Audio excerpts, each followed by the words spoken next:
Welcome to Almost Live, a podcast from before podcasting existed, where real life is stranger than fiction. I'm your host, Aphrodite. This is always recorded in the field, so any environmental noise is a feature, not a bug. I try to do this all in one take because in life that's sometimes all you get. And I leave in any flubs or errors because life isn't perfect. Why should I pretend that this is? Tonight I'm recording this at Nat Bailey Stadium in Vancouver, British Columbia. As I record this, it's November 1st, 2022. 6 years minus 1 day since I stood in front of a different ballpark whose gates were closed, Wrigley Field, because that was Game 7 of the 2016 World Series, and that was a magical night. But I've spent the past few months reflecting on a few things in my life, and I was thinking about a different night at Wrigley. 2003. Game 6 against the Marlins. And if you're a Cubs fan or even any kind of baseball fan, you probably have the name Steve Bartman rolling through your head at this moment. And I was really thinking about that night because I was contemplating how to restart this project that I had abandoned basically 19 years ago. That was the last time I recorded an episode of Almost Live. I was around the ballpark that night. I was there, instead of with the phone, I had a mini disc recorder and a stick microphone and a couple of extra discs. I wanted to try and capture some of that magic because I was really hoping, like almost everyone there was, that something magical would happen that night. That the curse of the billy goat would finally be broken. That didn't happen, of course, and Steve Bartman may be the reason why. He is the one blamed. Because of a moment's inattention where he did what any fan would. He reached for a ball that was seemingly going to be out of play. What I remember most about that point in the sixth inning was how before that there was a buildup of anticipation and pent-up excitement. You could feel it building. Everyone there thought maybe this was the year. But it turns out that one mistake changed everything.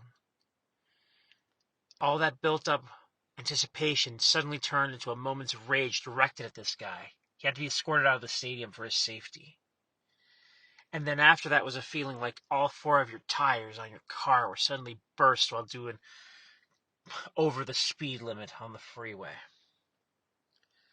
It was just incredulous how after that moment everything went the Marlins' way.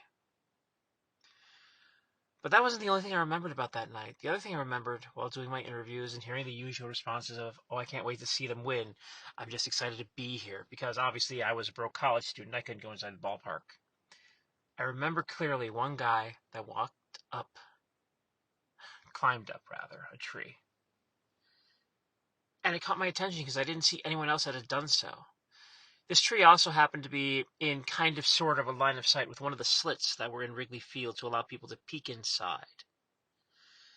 What was amazing was I went and asked him, hey, why are you in the tree? And he simply said, it's so I can get a better view. And that was the right answer. That's all there is to it. That's why he did it. He could have said how this was an interesting thing. He thought it was going to be there for a historic moment. Now, he did give me some other details about himself that I am not reporting in this story because I do want to talk to him if he ever catches wind of this or if he finds the tweet that I made where I wanted to talk to him on my personal account on Twitter. That's spelled graphical with a K after the C. 19 years is a lifetime. Obviously, I've changed a lot. If this guy is still around, then he's changed a lot as well. I'd like to talk to him and find out how he's doing, what he's been up to in those years. But that's not the only thing I wanted to bring up, because that was a good story to think about and a good thing to reflect on. But then I realized 2016 would not have been possible without that mistake that Steve made. And I remember being there. I went to the gates of Wrigley very early, before the game started. And I remember when there was a crowd of dozens that built to a crowd of hundreds, then thousands, then millions that were waiting for some magic that night. I remember the crowd, as far as I could see, stretched well past the red line stop on Addison, well past the flyover on Clark. And I remember how that crescendo of joy and pleasure was just crashing from all those extremes toward us as the game ended. And you could feel it building and building, and it was focused right where I was standing. It crashed into me, and I'd never felt anything as intense as that in my life. And the scoreboard on the marquee hadn't yet rolled yet. It still said ninth inning. And then it said final. And then it said world champions. And just as a wave crashes on the beach and bounces back, another wave bounced back from that display.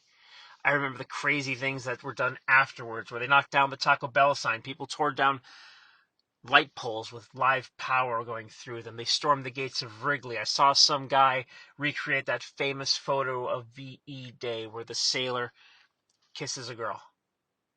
You've probably seen that photo from back in the day. I know it could be problematic. I'm just remembering what I saw that night. I regret that I couldn't have photographed. But I realized that was 108 years. And 108 years is a long time. In fact, it is the longest championship drought in professional sports that has a realistic chance of ever being broken. I have to add that caveat because there are indeed clubs in Europe, soccer clubs, that have had longer championship droughts. However, because of how soccer is structured in the rest of the world, with a pyramid system of promotion and relegation, the highest team, I think, was a second-tier team. They weren't in the top flight and couldn't contest the championship. Realistically, there was a chance they could potentially get promoted. But even so, they'd be a middling side at best. Because if you know anything about soccer in Europe, it's a big money sport, and the top flight teams tend to stay there. And regardless of league, the top flight teams tend to stay pretty consistent each year. And that one, I believe, was 128 years the last time I checked. There are teams that are way lower in the pyramid that have droughts of 150 years. But at this point, they're no longer professional sides. They're basically rec teams. Something to do on the weekend.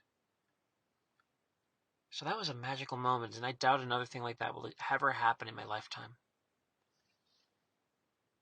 But I also realized that if it wasn't for that mistake in 2003, 2016 would not have nearly been as sweet.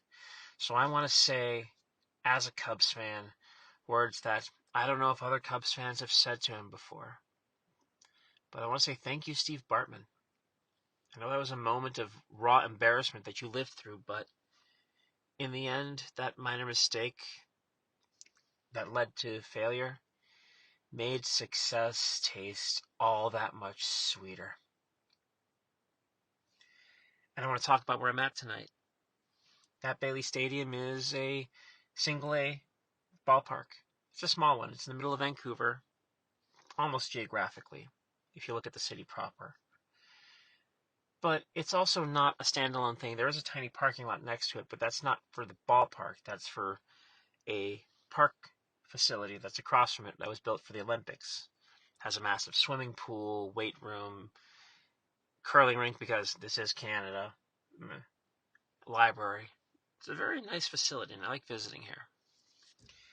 The ballpark, I haven't had a chance to go inside yet, though next year I think I will, considering that the tickets are $20 or so. That's a reasonable day's entertainment. On the outside, they've got some posters about the history of baseball in the city, particularly one about a team called the Asahi. They were a team based in what is now called the Downtown East Side that were entirely of Japanese ancestry, either immigrants or second-generation descendants. And they were dismantled in 1940 during World War II and placed into internment camps. It is a beautiful little stadium, and I can't wait to watch some baseball here next year.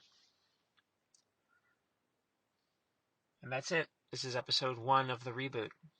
As I said, the original run ran from March 2002 to October of 2003, at which point I prefer to think of it as going on hiatus. And now, this is episode 1.